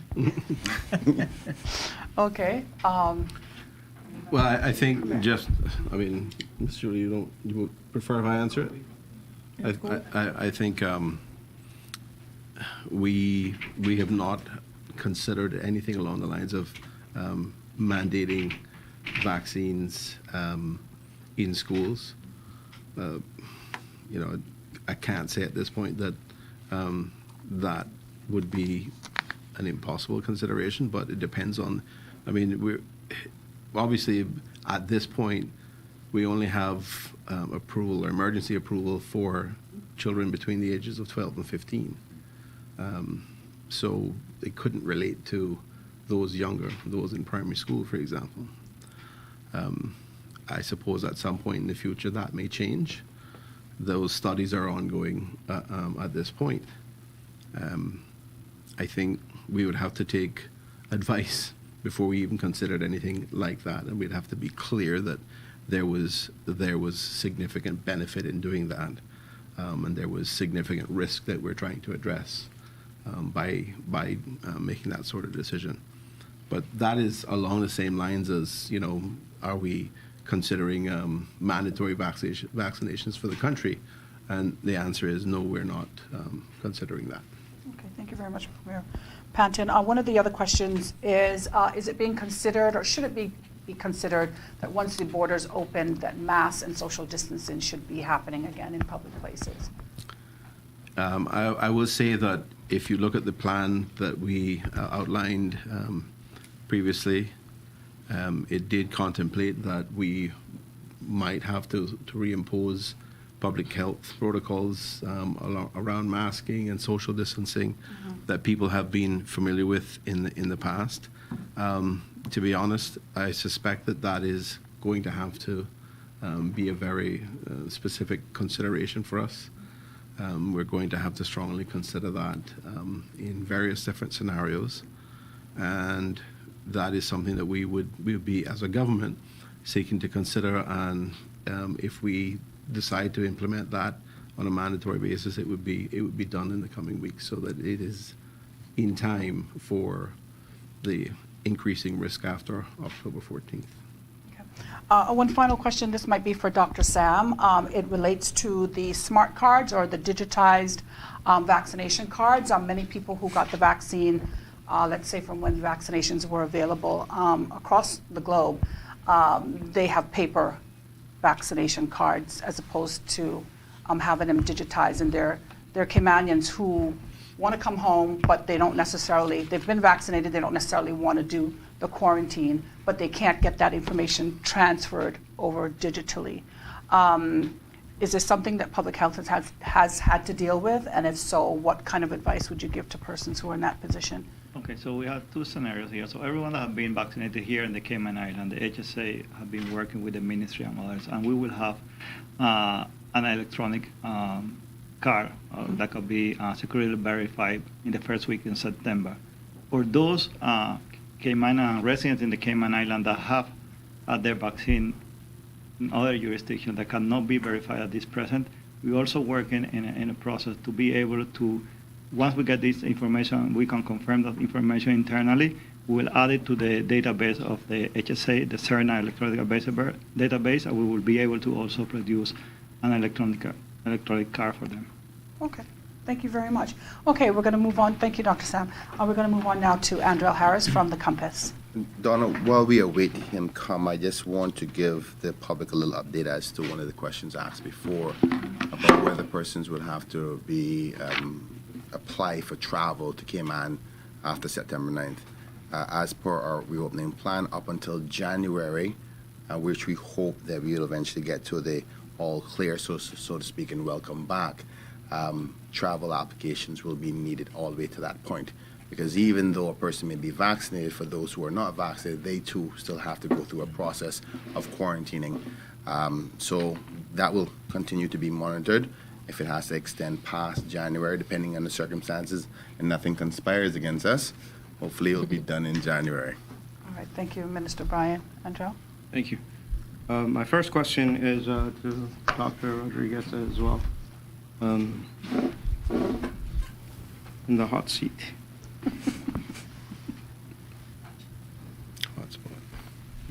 Dr. Rodriguez, it was said that mandatory PCR testing would be in place for frontline staff, but that hasn't happened. It was also said that we would receive a definition of what constitutes as a frontline worker. Can we, that also hasn't been released. Why has that been the case, and when do you anticipate that a definition will be provided? On the regulations for testing, PCR testing for frontline workers. Once this is ready, and they should be ready shortly, it will be made public. Who will be a frontline worker? That will also come up with a regulation, but definitely now anyone who have contact with travelers will be considered frontline workers. So everyone who work at the airports or the point of entry are considered frontline workers, and also some healthcare provider. Okay, thank you. Mayor Panton. Yes, sir.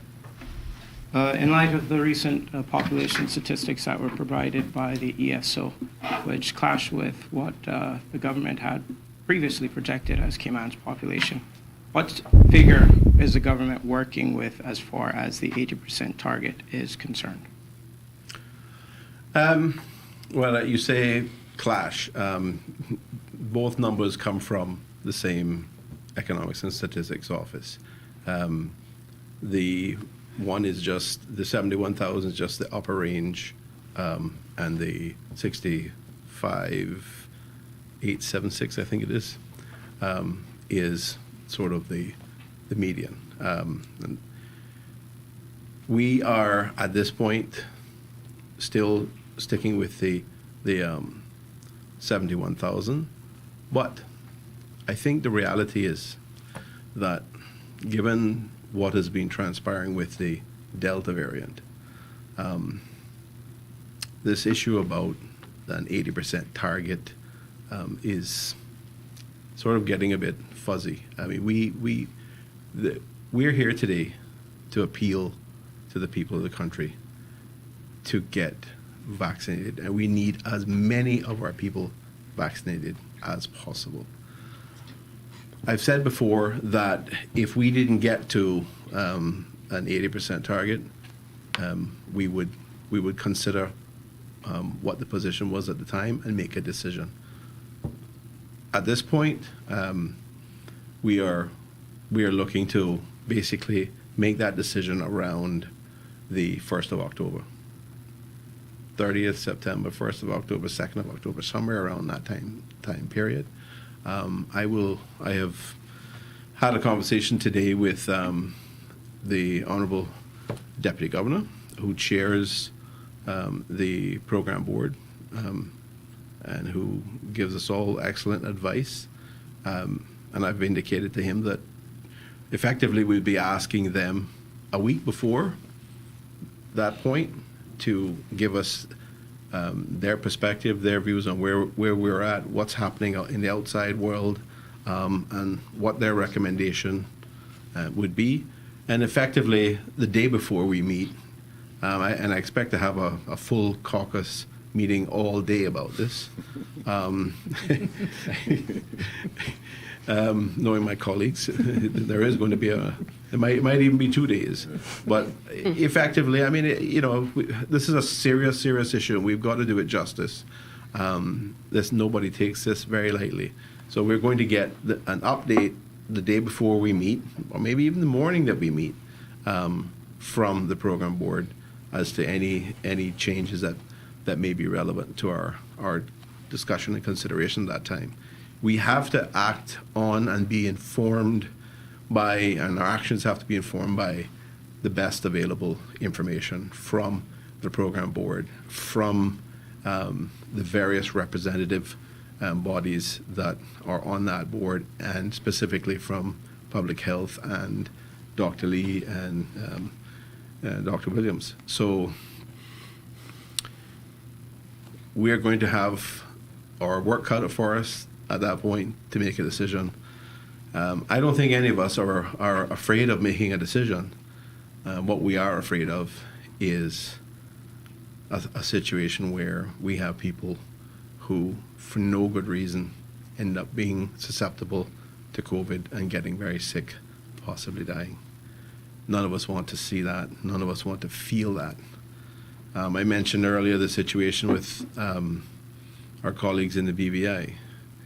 And I know Premier Foy there, I can't imagine the pain that he must feel, or must have felt in over the past month and a half or so, of knowing people and losing those individuals, feeling the sense of responsibility for the people of his country. Those people who died were all unvaccinated. All unvaccinated. And there was the same challenges of vaccine resistance, vaccine hesitancy. We have somehow got to break through that. We have got to get to that better consciousness of ourselves, for people to get beyond that and realize that this is something that's very serious, and they've got to do it for themselves. They've got to do it for their families. They've got to do it for their neighbors, their community, and their country. A few more quick questions. Governor Roper, of course, as has been stated by the panel several times, the Pfizer vaccine has been approved by the FDA. We haven't heard any words of approvals from the UK just yet. Are you able to confirm or speak to the timeline on approval from the UK on the vaccine?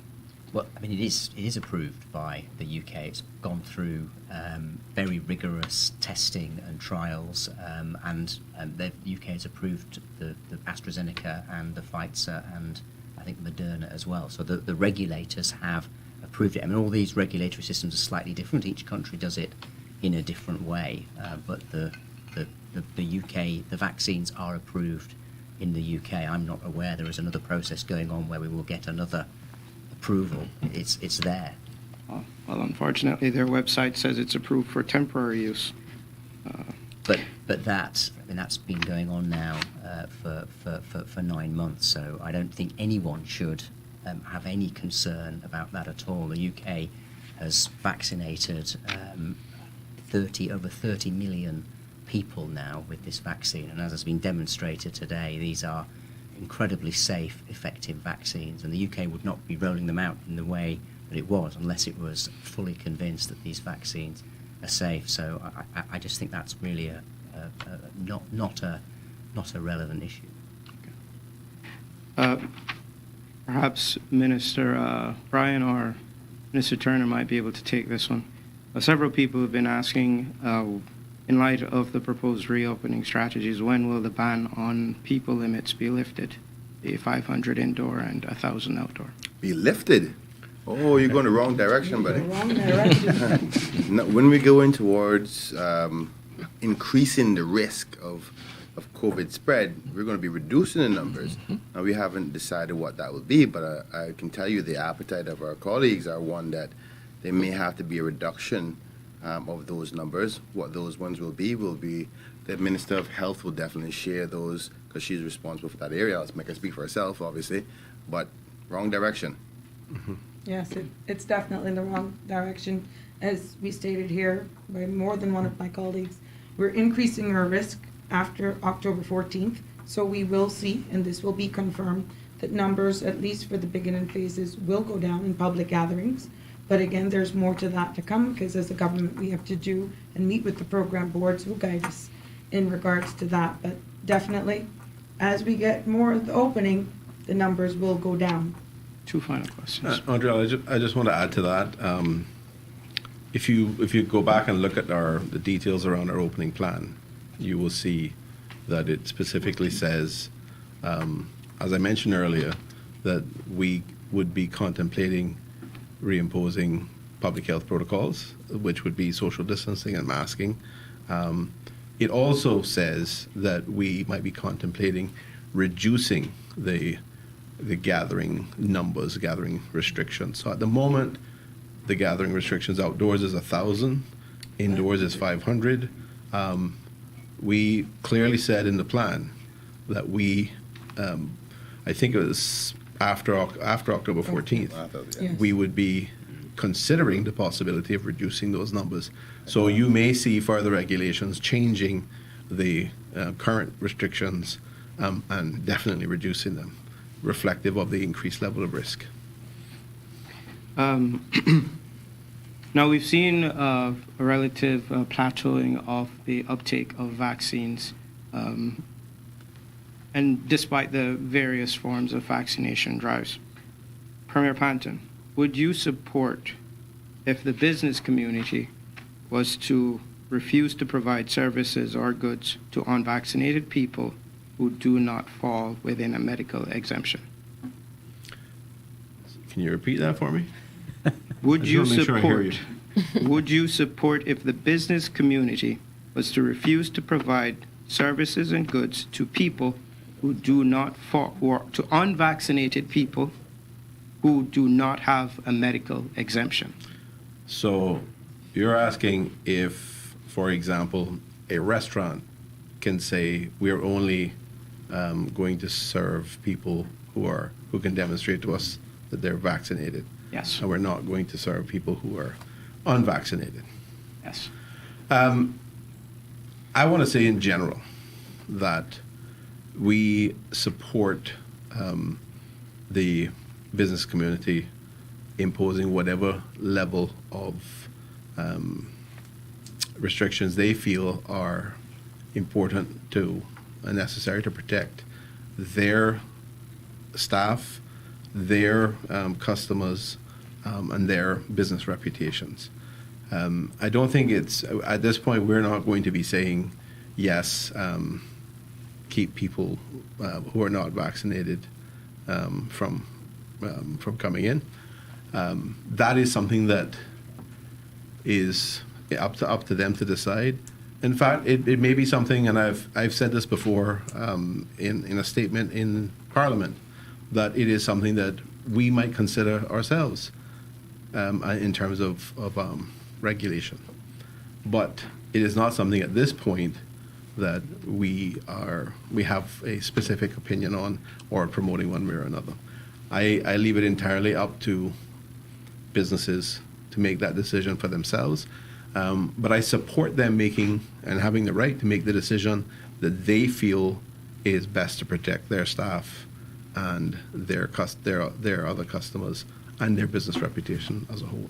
Final question is simply, in the event that the COVID transmission or community transmission of the virus takes hold, how swiftly would the borders be closed and or measures implemented to stem the spread? I think in our reopening plan, we basically said that 2 separate clusters of infection would trigger an immediate assessment, public health assessment. Now, those, depending on what they are and exactly what the implications are, leading to hospitalization. To Requiring. Yeah, sorry, that's it, requiring hospitalization. That's correct, Governor. Thank you for reminding me. Requiring hospitalization. But what I was going to say was the circumstances around those will determine whether, what actions are taken.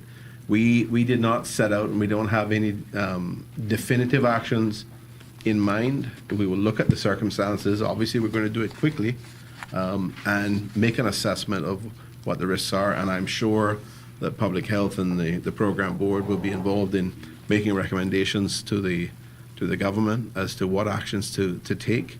And we will then immediately take those actions as we feel are necessary to protect the country as a whole and particular areas that may be subjected to this risk. Thank you. Okay, thank you, Andrell. Finally, any brief final remarks before we close out? Yes, with permission. Go ahead. Sorry. I just want to remind the listening audience that we are in the midst of the hurricane season. We just saw what grace graciously gave us, and thank the Lord, no human life was lost. This doesn't mean that we should not continue to be prepared. Some of us I know who I've talked to weren't really prepared for grace. Let's not make that mistake happen again. Let's start preparing ourselves. Get your supplies, know where your routes are, know where your shelters are, get the boards if you need to shut up your house. The projections are it's going to be a rather active season, and we have a lot of other things having to deal with. So please continue to do your part to be prepared for this hurricane season. Okay. Thank you very much. Yeah, Donna, again, I want to thank everybody who have joined us this afternoon, both on the panel as well as those who have joined us listening as well as viewing. We really appreciate their level of interest, and I hope they see the sincerity and the concern and understand the rationale for the degree to which we are imploring people to take this seriously, to get vaccinated, to not buy into the misleading information, the misinformation. It is very distressing to receive messages from people saying, don't worry about the vaccine, just make sure that the hospital brings in loads of ivermectin and loads of hydroxychloroquine. Folks, that is just not going to cut it. That has, I give my dog ivermectin to prevent him from getting heartworms. It's called HeartGuard, right? That's what we use that for. You give it to horses and cows for the same reason. Human beings can take some of it sometimes. I probably very likely we have anything like that prescribed in Cayman. But those are not things, that kind of thing isn't going to help us. This vaccine that we're getting for free, with a 96% efficacy generally, and I think it's 86% against the Delta variant effectiveness. This is what is going to help us. That and using our common sense that we all have, and proper social distancing and mask wearing eventually when we put that in place, I guess. Those are the types of things that will help us. And this is not a popularity contest. You can hate me today, you can hate me tomorrow, but a year from now, if you're still here to tell me you hate me, I'm fine. I'm fine with that.